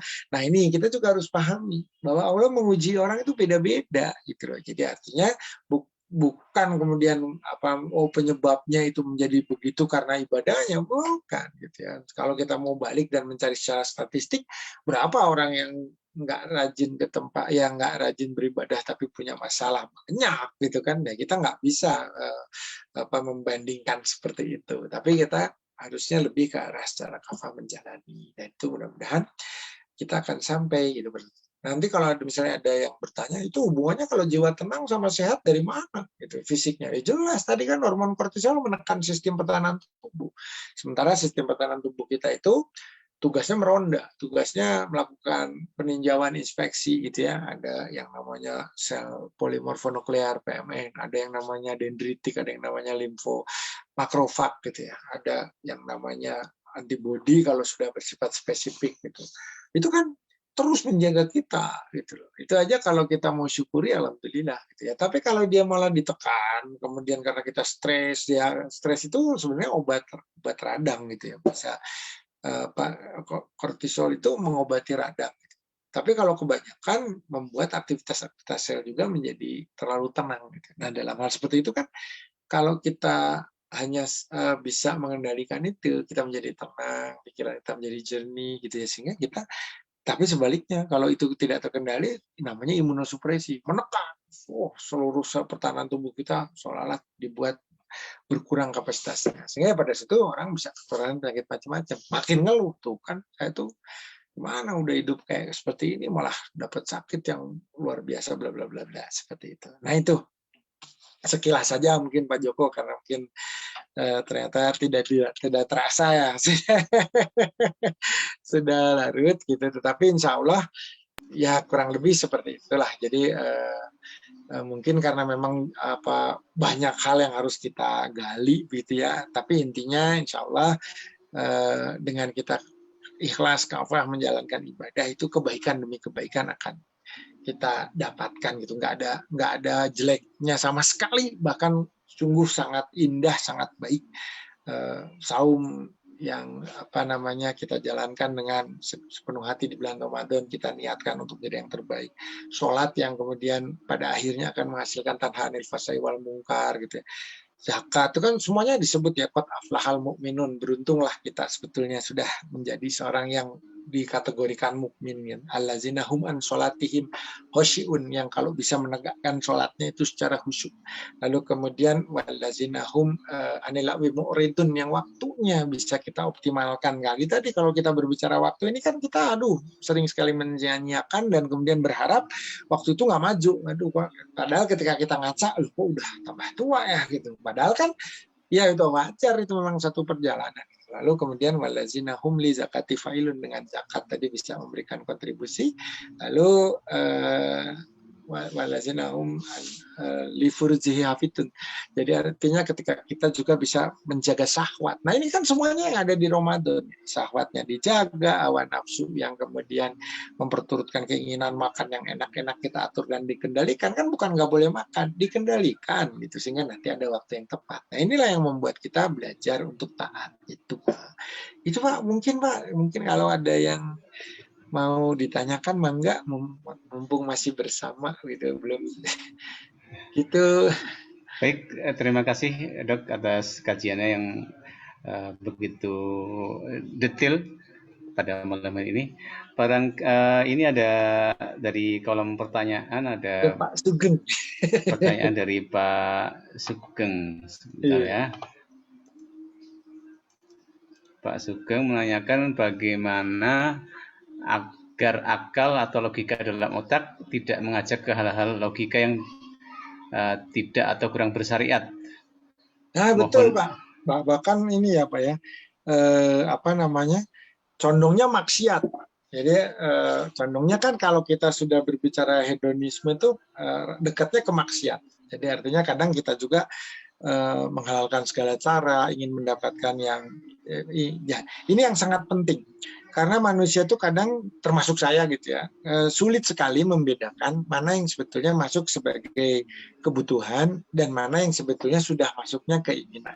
Sebenarnya Allah tidak membatasi, ingin itu ya boleh kok gitu. Tapi jangan melampaui batas dalam pemenuhannya. Kalau butuh tuh wajib, artinya kan ada hal yang bersifat wajib untuk dipenuhi gitu. Seperti kita memelihara tubuh gitu ya, makan, minum, istirahat, itu kan kewajiban kita gitu sebagai orang yang mensyukuri bahwa kita diberi nikmat usia, kita diberi nikmat sehat, ya dijaga gitu kan, dipelihara. Tetapi kadang ini kita kan forsir, lupa juga gitu kadang-kadang, wah ya sebetulnya tubuh tuh punya hak untuk beristirahat. Gak apa-apa, yang penting kita bisa niatnya untuk ibadah, nggak apa-apa. Nah ini juga yang kita dikoreksi sebetulnya oleh baginda Rasul itu kan berapa kali mengoreksi gitu ya, bahwa ketika ada orang yang terus ngejentul gitu di dalam masjid itu nggak seimbang gitu. Ya nggak boleh begitu. Kenapa ya keluarganya yang dimana orang tersebut punya tanggung jawab semestinya gitu kan, ini kan egois gitu loh. Wah, ini bisa ibadah sepenuhnya, melupakan dunia seutuhnya, putus hubungan gitu ya seolah-olah. Tapi sebenarnya kan punya tanggung jawab yang juga dihisap gitu, punya keluarga, harus diberi pengasuhan, pendidikan, dipenuhi kebutuhan-kebutuhan dasarnya. Ini kan yang kita karena mungkin kalau kita melihatnya alhamdulillah, masya Allah, itu kok luar biasa ya, bisa kayak begitu. Tapi itu kalau kita tadi belajar, akan Rasul mengingatkan, artinya kita perlu proporsionalitas. Gitu. Nah, tadi kalau bicara tentang yang ditanyakan pasukan itu, akal kita tuh gimana ya supaya tadi alazi wasbisudurinas minal jinnati wanas yang berbisik-bisik itu nggak mendorong kita untuk mengambil sebuah keputusan yang kemudian akan disesali karena keliru. Gitu. Nah, pada dasarnya tadi, kalau kita itu di level yang masuknya dalam reward driven, artinya apapun kegiatan kita, keputusan kita, apapun keputusan kita, selama masih masuk domainnya reward driven atau dikendalikan oleh hadiah, gitu. Pasti itu kita akan milih yang kita sukai, yang kita senangi, dan yang kita sudah rasakan mendatangkan kegembiraan, kesenangan, kegembiraan, ya, kebahagiaan. Ini saya pilih yang ini pasti enak. Nah ini kan temporer, artinya yang enak sekarang itu belum tentu enak besok gitu sebenarnya. Tapi karena otak kita tuh memberikan sugesti gitu ya, bahwa oh iya saya udah ngerti, ini paling enak itu makan ini kalau jam segini, bla bla bla bla, gitu ya, sehingga udah memastikan bahwa definisi enaknya itu di situ. Gitu. Nah, tetapi kalau kita tadi mulai pada nilai, saya itu sebetulnya tugas saya itu apa hidup ini, gitu ya. Apakah mengejar kesenangan saja? Kan tidak. Nah ini udah beda karena kita sudah menggunakan pertimbangan jangka panjang. Kalau sekarang saya rekoso, saya susah, saya kemudian tadi riado dan saya kurang tidur dan sebagainya. Tapi kalau kemudian ibadah saya ini bisa diterima, ya bukan persoalan reward, tetapi saya bisa mendekat dengan zat yang menciptakan saya gitu, dan saya merasa aman hidup di dunia ini gitu. Nah di situ tentu dia bisa memilih gitu, saya kalau bertentangan dengan syariat dan kemudian maksiat mending nggak usah lah gitu. Kenapa nggak menghadirkan ketenangan? Kalau di sini tuh kita meskipun katakanlah tidak mendapatkan hal-hal yang bersifat materi atau duniawi, tapi ini ada satu ketenangan. Nah ini sehingga nanti kalau kita berbicara tentang goalnya gitu, tujuan hidupnya, nah kita udah terpetakan, saya ini lillahi ta'ala kok, insya Allah semua yang saya lakukan ini semata hanya karena ingin bisa mengantarkan saya untuk mendekatkan diri pada Allah Subhanahu Wa Taala. Nah di sini pada dasarnya hal-hal yang tadi bersifat maksiat, hal-hal yang bersifat menentang syariat nggak cocok lah dengan aturan yang kita yakini sebagai kebenaran yang telah dijadikan panduan oleh Allah Subhanahu Wa Taala. Nah maka kita akan jernih gitu. Jadi di otak tuh ada tempatnya ngatur seperti itu. Kalau keputusan ketakutan katanya karena kecemasan tuh didominasi oleh amigdala. Kalau berpikir karena rasa cinta, rasa sayang dan peduli pada sesama, empati, itu lebih dominan katanya hipokampus. Terus kemudian kalau tadi ada sifat hedon gitu ya, mana sih sebetulnya? Ada juga gitu tempat-tempat yang kemudian memang mendorong kita jadinya nggak mau kalau nggak happy. Pengen yang ini, sehingga ya tidak heran lah. Mungkin teman-teman juga mengetahui manusia itu kan senang sekali gitu kalau di entertain gitu, nonton, melihat sesuatu yang indah, boleh, kata Allah itu boleh, tetapi sekali lagi batasan-batasannya. Melihat rihlah, melihat gunung, tadabur gitu ya. Jadi ilmu apa enggak gitu? Atau misalnya setelah tenang, kemudian kita bisa melakukan banyak aktivitas, memberikan kebermanfaatan pada orang lain. Kira-kira harus ada garisnya gitu, bahwa kita tuh pada akhirnya outcome-nya, tujuannya kan khairunas anfa'uhum linnas. Jadi bisa memberikan kebermanfaatan gitu, kemudian bisa berinteraksi dengan masyarakat, dengan umat dan sebagainya. Itu sih Pak, kalau prakteknya mungkin ya pertama bisa dibantu ya tentu saja dengan mengoptimasi fungsi ibadah.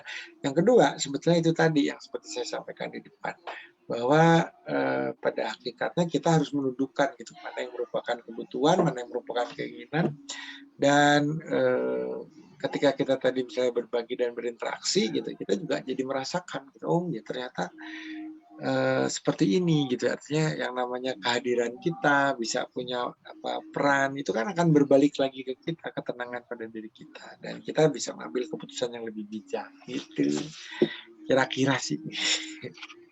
Baik, terima kasih dokter atas ilmunya yang sudah disampaikan pada malam hari ini. Terima kasih juga kepada jamaah baik yang hadir di Zoom, di YouTube maupun di Facebook.